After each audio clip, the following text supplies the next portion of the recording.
नमस्कार दोस्तों, मेरा नाम एडवोकेट स्मिता है और एक नई कानूनी जानकारी के साथ आप सभी लोगों के मध्य में उपस्थित हूँ। देखिए, काफ़ी लोगों के मेरे मैसेंजर पर मैसेज आए थे जिनका ये कहना था कि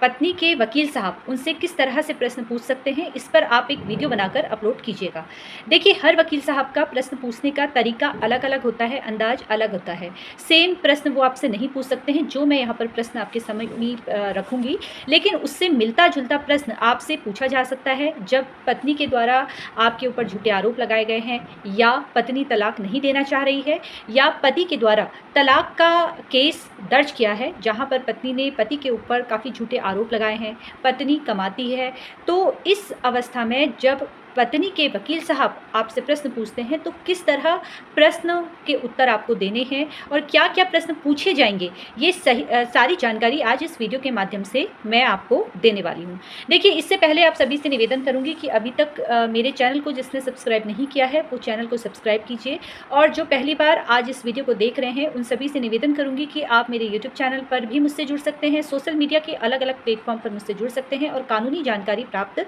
कर सकते हैं। देखिए, बहुत सारे ऐसे मामले होते हैं जहां पर पति पत्नी के बीच में मतभेद होता है, मतभेद के बाद पत्नी के द्वारा झूठे आरोप लगा दिए जाते हैं या पत्नी मायके चली जाती है। अब जब आपका मामला न्यायालय में आ जाता है और जब मामला है तलाक का, तो वहाँ पर तलाक की जो प्रक्रिया होती है वहाँ पर आपको एक ग्राउंड की ज़रूरत होती है, एक आधार की ज़रूरत होती है। अब जब आपके द्वारा तलाक का केस किया गया है और पत्नी के वकील साहब आपसे किस तरह से प्रश्न पूछ सकते हैं, यही जानकारी मैं देने वाली हूँ। देखिए, जहाँ पर पत्नी पति को छोड़कर मायके चली गई, पत्नी ने बहुत सारे झूठे आरोप लगा दिए, या पत्नी आपसे बात नहीं कर रही है, आपने उनको काफ़ी मनाने की कोशिश कर ली है, काफ़ी लंबा गैप हो गया है आप दोनों के मध्य में, और अब पत्नी ने ये कहा है कि मैं तुम्हारे साथ रहूँगी भी नहीं और तुम्हें तलाक भी नहीं दूँगी। अब ऐसी अवस्था में पति ये सोचता है कि इतना लंबे समय से अगर हम दोनों अलग रह रहे हैं तो इससे बेहतर ये है कि मैं तुम्हें तलाक दे देता हूँ, तुम अपनी जीवन को अपने हिसाब से जियो और मैं अपने जीवन को अपने हिसाब से जीऊँगा। लेकिन पत्नी की ये ज़िद है कि तलाक तो मैं देने से रही, पति को तलाक चाहिए। अब यहाँ पर पति को एक ग्राउंड की आवश्यकता होती है जिस ग्राउंड के आधार पर वो अपनी पत्नी से तलाक की मांग कर सके। जब पति पत्नी के बीच में आपसी मतभेद था, मतभेद जो पत्नी ने आरोप आप पे अभी नहीं लगाए हैं और पत्नी के द्वारा आप पर अत्याचार किया जा रहा था, मानसिक हिंसा वो आपके साथ कर रही थी, बात बात पे रोका टोकी वो कर रही थी, या आपके माता पिता से लड़ाई झगड़ा कर रही थी, वो कमाती थी और जो वो कमाती थी उसके बारे में आपको कोई भी जानकारी नहीं थी कि वो पैसा कहाँ जाता था। जब आप उनसे बात पूछते थे तो वो सही सही जानकारी आपको नहीं देती थी, या पत्नी ने आपके मध्य किसी भी बात को लेकर मतभेद हो रहा है और पत्नी चली गई है। ये सारी सिचुएशन आपके केस में है। आपने तलाक की मांग की मानसिक क्रूरता के आधार पर, मानसिक हिंसा के आधार पर, कि पत्नी को आपने मनाने की कोशिश की, लेकिन आपकी मैडम नहीं मानी और वो घर छोड़ के चले गई, जिनका कहना है कि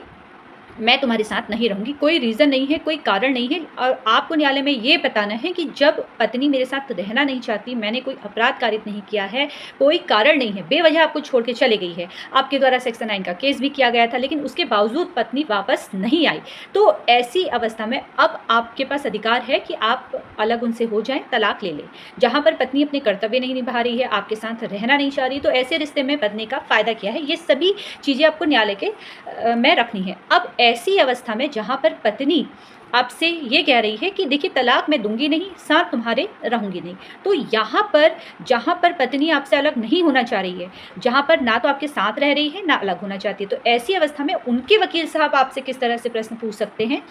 ये कुछ प्रश्न आपके बीच में रखूंगी। सेम ऐसे प्रश्न तो नहीं होंगे, लेकिन हो सकता है मिलते जुलते प्रश्न हो, और वहाँ पर आपको किस तरह से इसका आंसर देना है ये मैं बता रही हूँ। देखिए, पत्नी मायके चली गई, पत्नी ने आपके ऊपर अत्याचार किया, तो सबसे पहले पत्नी के वकील साहब आपसे एक प्रश्न पूछेंगे कि देखिए, जब आप दोनों का विवाह हुआ, जिस भी सन में आपका विवाह हुआ, जैसे मान लेते हैं 2007 में आपका विवाह हुआ, अब 3-4 साल आप दोनों के बीच में काफ़ी अच्छे गुजरे, क्योंकि पत्नी ने जो घर छोड़ा है वो 4 साल के बाद या 5 साल के बाद छोड़ा है या 2 साल के बाद छोड़ा है। ऐसा तो नहीं है कि आज विवाह हुआ और दूसरे दिन ही उन्होंने छोड़ दिया। अब पत्नी ने 2007 में आप दोनों का विवाह हुआ, जब विवाह हुआ तो आप दोनों के बीच में जो ये 4 साल हम यहाँ पे मान के चल रहे हैं, 4 साल आप दोनों के बीच में तो काफ़ी सही रिश्ता रहा। आप दोनों घूमने भी गए, आप दोनों ने कोई भी चीज़ आपने अपनी पत्नी को खरीद के भी दी, सारा चीज़ आप दोनों के बीच में सही चल रहा था। लेकिन 4 साल के बाद ऐसा क्या हुआ कि आपने अपनी पत्नी के ऊपर मानसिक अत्याचार की बातें आप कर रहे हैं? 4 साल तो आपने ये लिखा है आपने उस पेपर में कि 2007 में आपका विवाह हुआ या 2012 से या 11 से पत्नी के द्वारा अत्याचार शुरू हो गया। वो कारण आपको लिखना पड़ेगा, आपने ऐसा लिखा है तो। तो वहाँ पर 4 साल आप कह रहे हैं बिल्कुल ठीक रहा, लेकिन अब ऐसा क्या हो गया कि पत्नी ने आपके ऊपर अत्याचार कर दिया? तो जब इस तरह का प्रश्न आपसे पूछा जाता है, जहाँ पर आपने ये बताया है कि विवाह के 3-4 साल आपके सही तरीके से गुज़रे, इस बीच आपका बच्चा भी हुआ, इस तरह की बातें अगर लिखी गई हैं, तो वहाँ पर आपको ये कहना है कि शुरुआती जब आपका विवाह हुआ था, तो उसी समय से पत्नी ने धीरे-धीरे अत्याचार करना शुरू कर दिया था। वो आपको हर एक बात पे रोकती थी, टोकती थी। आपको और आपके माता-पिता के बीच में हमेशा वो भड़काऊ चीज़ें कहती थी, जिससे आप तुरंत क्रोधित हो जाएँ, जिससे आपके और आपके घरवालों के बीच में मतभेद की स्थिति उत्पन्न हो जाए, जहाँ पर वो मुझे अलग करना चाह रही थी अपने माता-पिता से। अब अलग अगर वो करना चाह रही थी, तो उसका शुरुआत जब उसकी हुई थी, वो ये चाहती थी कि मैं अपने माता-पिता से अलग हो जाऊँ, क्योंकि मैं उनका इकलौता बेटा हूँ, या जितने भी आपके भाई-बहन हैं, मैं अपने माता-पिता के साथ रहना चाहता था। तो किसी भी तरीके से मैं इस रिश्ते में बँधा रहा, और मैंने सोचा कि जैसे-जैसे एज बढ़ती जाएगी, उस तरह से पत्नी धीरे-धीरे घर गृहस्थी बढ़ेगी, ये नॉर्मल चीज़ें हो जाएँगी। लेकिन विवाह के तुरंत बाद ही पत्नी ने अत्याचार करना शुरू कर दिया था। मानसिक हिंसा वो एक तरीके से कर रही थी, जहाँ पर ये बात जो आप कहेंगे, उसका एविडेंस भी आपके पास होना चाहिए। जो बात आप न्यायालय के बीच में रखते हैं, उसको आपको अपने एविडेंस के माध्यम से सिद्ध करना होता है। ये बात आपको कहना है। और जहाँ पर बात आती है व्यवहार की, तो आपको ये भी कहना है कि पत्नी का जो व्यवहार है, वो मेरे लिए भी इसी तरीके से था, और साथ में मेरे माता-पिता की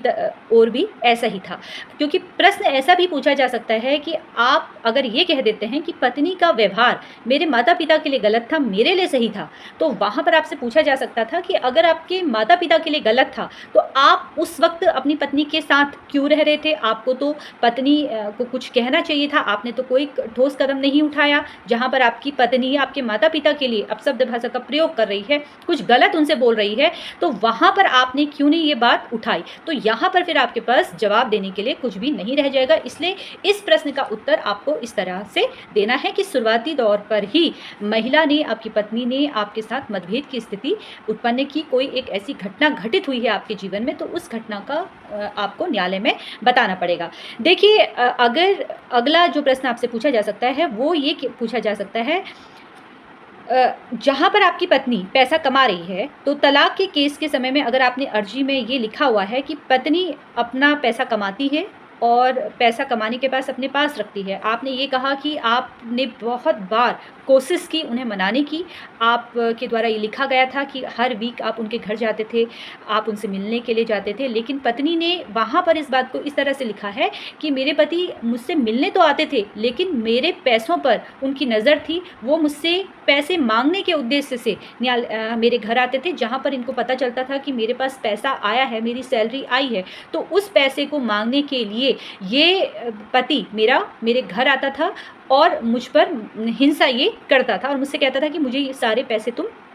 दो। और आप तो समझौता करने जा रहे हैं, आप तो उन्हें मनाने जा रहे हैं, लेकिन पत्नी ने इस बात को इस तरह से कह दिया कि पत्नी जो पैसा कमा रही है, वो पति ही रखना चाहता था। अब ऐसी अवस्था में क्या होगा? ऐसी अवस्था में जहाँ पर पत्नी आपके पिता पर भी आरोप लगा सकती है कि मेरे ससुर भी पैसों पर नज़र रखते थे, जहाँ पर वो ये कहते थे कि तुम सारा पैसा हमको दो। तो वहाँ पर इस बात को आपको बिल्कुल मना करना होगा, जहाँ पर आपको ये बताना होगा कि मैं अपनी पत्नी से बार-बार मिलना जाता था, मैं उन्हें मनाने जाता था, मुझे नहीं पता आज तक कि पत्नी के पास पैसा कितना आता है, और ना ही मैंने कभी इनसे घर खर्च के लिए पैसा लिया है, या कहीं पर आपने इन्वेस्टमेंट किया है, तो वो बात आप न्यायालय के समक्ष रख सकते हैं कि हमने कोई इन्वेस्टमेंट किया है, वहाँ पर पत्नी का इतना योगदान है। लेकिन जो घर खर्च की जिम्मेदारी थी, बच्चों की फीस थी, घर का खर्चा था या मकान का किराया था, वो सारे मेरे पैसों से ही दिया जाता था। मैंने अपनी पत्नी का कोई पैसा नहीं लिया। ये पैसे का क्या करती थी, मुझे इस बात की जानकारी ना तो मैंने इनसे कभी पूछी, और ना ही इन्होंने कभी बताने की मुझे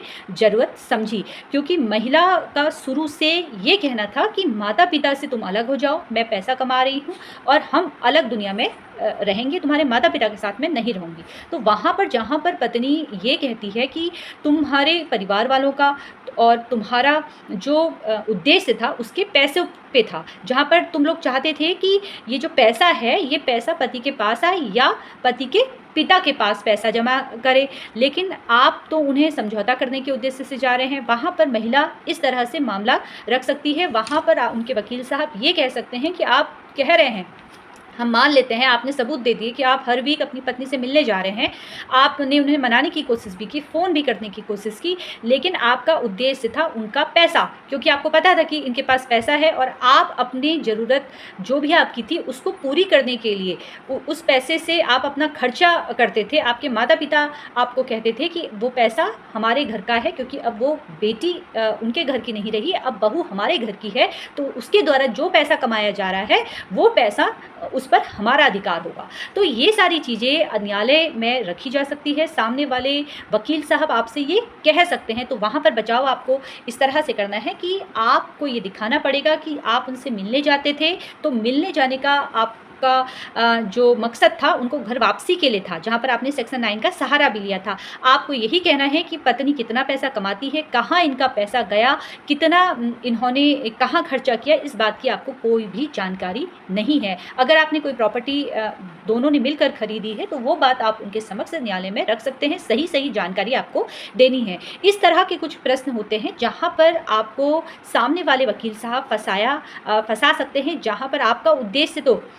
तलाक लेने का है, लेकिन पत्नी आपको इतनी आसानी से तलाक नहीं देने वाली है। जहाँ पर पत्नी ये कहेगी कि ये जो व्यक्ति दिखा रहा है कि पीड़ित ये है, लेकिन असली पीड़ित तो मैं हूँ, मानसिक हिंसा तो मेरे साथ हो रही थी, मैं अब घर छोड़ के जो गई हूँ ये इन्हीं के कारण से गई हूँ, क्योंकि इन लोगों की नज़र मेरे पैसों पे थी। ये सारी चीज़ें वो दिखाएंगे तो फिर आपका तलाक के जो केस है वहाँ पर वो हल्का पड़ सकता है। देखिए, अगर पत्नी इस तरह से बात आपसे करती है या सामने वाले वकील साहब इस तरह से बात आपके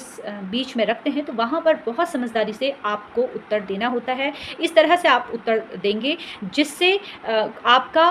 जो आप कह रहे हैं उसका गलत मतलब ना निकले। जो बात है सही वो जानकारी आपको रखिए। अगर आपसे ये पूछा जाता है कि देखिए, ससुराल में जब आप जाते हैं, शुरुआती तौर पर जब आप गए तो आपका जब वो आप जाते थे, तो यानी कि दामाद जब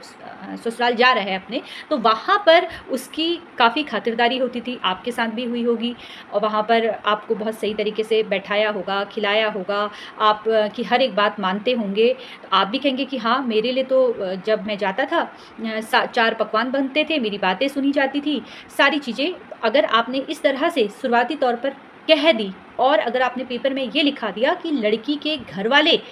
जो हैं मेरे साथ मारपीट करते थे, गाली गलौज करते थे, अपशब्द भाषा का प्रयोग करते थे, आपने तो अपने पेपर पे लिखा है कि लड़की के मायके वाले भी इस तरह से हरकत करते हैं, और जब वकील साहब ने आपसे ये प्रश्न पूछा कि आपकी तो वहाँ पर खातिरदारी होती होगी, जब 2007 में आपका विवाह हुआ तो आप भी कहेंगे कि हाँ, मैं जब जाता था तो मेरी बहुत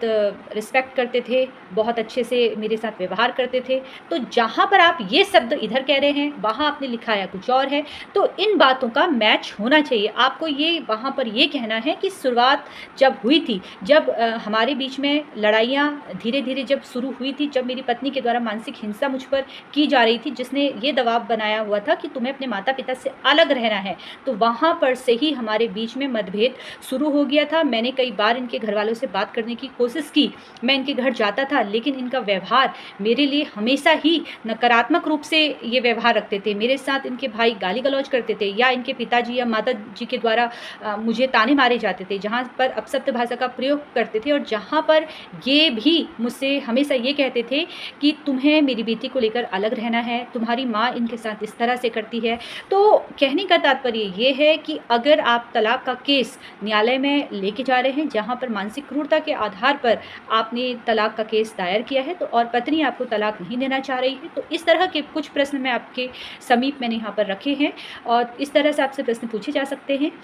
अब यहाँ पर आपको बहुत सोच समझकर प्रश्नों के उत्तर देने हैं। फिलहाल इस तरह के प्रश्न और कैसे आपसे पूछे जा सकते हैं, इस पर मैं और वीडियो बनाकर जल्द ही अपलोड करूँगी। फिलहाल अगर आपको जानकारी पसंद आई तो इसको शेयर करना बिल्कुल भी ना भूलें और कमेंट आपको करना ही है। और इसी तरीके से आप लोग मेरे सोशल मीडिया के अलग-अलग प्लेटफ़ॉर्म पर मुझसे जुड़ सकते हैं। धन्यवाद।